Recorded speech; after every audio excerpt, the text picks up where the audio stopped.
बतलाइए बंधन किसे कहते हैं और मोक्ष क्या है। बहुत से लोग पूछते हैं कि महाराज मुक्ति मुक्ति सब लोग करते हैं, ये मुक्ति है क्या। शिव पुराण के तहत मैं विस्तार से इस पे चर्चा कर रहा हूं।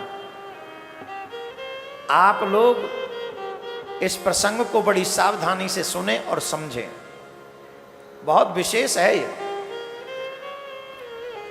सूत जी बोले, हे महर्षियों, मैं बंधन और मोक्ष स्वरूप तथा मोक्ष के उपायों का वर्णन करूंगा।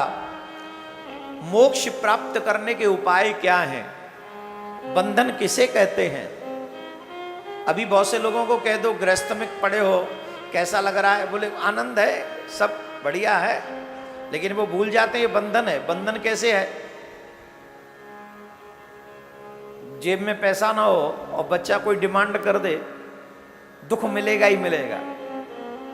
या तो दुख वो होगा कि हम अपने बच्चे की इच्छा पूरी नहीं कर पा रहे हैं, अथवा ये दुख होगा कि मांगते बहुत हैं। दो में से एक दुख तो होगा।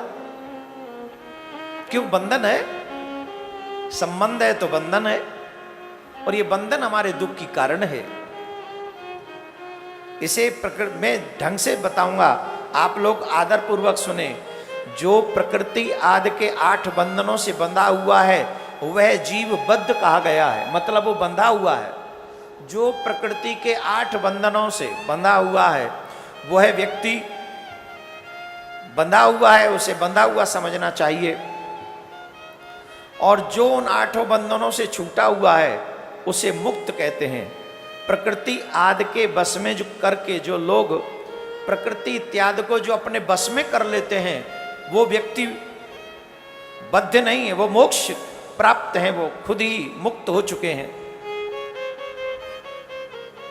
बंधन आगंतुक है। ये जो बंधन है ये हमें मिला नहीं है, ये आगंतुक है, ये आने वाला है। बंधन हम कई बार तो हम स्वयं स्वीकार करते हैं, अपनी इच्छाओं से बंधन को बांधते हैं, परंतु जो मोक्ष है वह स्वतः सिद्ध है। वह बद्ध जीव को जब बंधन से मुक्त हो जाता है तब उसे मुक्ति जीव कहता है, उसे जीव मुक्ति कहता है। जो अपने बंधन से स्वतः ही प्रयास करके मुक्त होता है उसे मुक्ति मिलती है।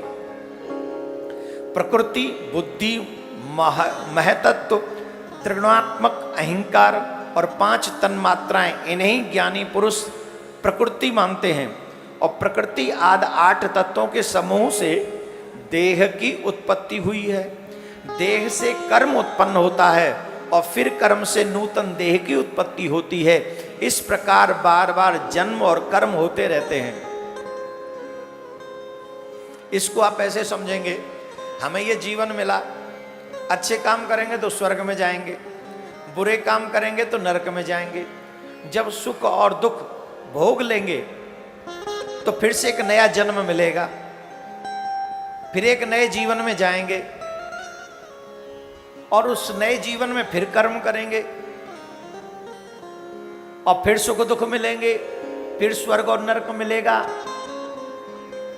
उसके बाद फिर हम लोग आगे जाएंगे, फिर नया जन्म मिलेगा। इसको आप ये कहिए, पुनरपि जन्मम पुनरपि मनरम पुनरपि जननी जठरे शयनम। पुनरपि जननम पुनरपि मरणम, बार बार जन्म और बार बार मरण होता रहेगा। क्योंकि जब जब जन्म मिलेगा तब तब कर्म करोगे अच्छे या बुरे, तो स्वर्ग और नरक दोनों की अनुभूति होगी। कहीं ना कहीं तो जाना पड़ेगा, और जब वो पुण्य नष्ट हो जाएंगे, कर्म नष्ट हो जाएंगे, तो पुनर्जन्म होगा। बोलो राधे राधे। उसके बाद तुम्हारा पुनर्जन्म हो जाएगा। उस जन्म को लेने के लिए फिर से कर्म करने पड़ेंगे और फिर ये बंधन चलता ही रहेगा, आना जाना लगा ही रहेगा। पुनरपि जननम पुनरपि मरणम, इससे बंधन टूटने वाले नहीं है, ऐसे तो बंधन लगातार बंधे रहेंगे।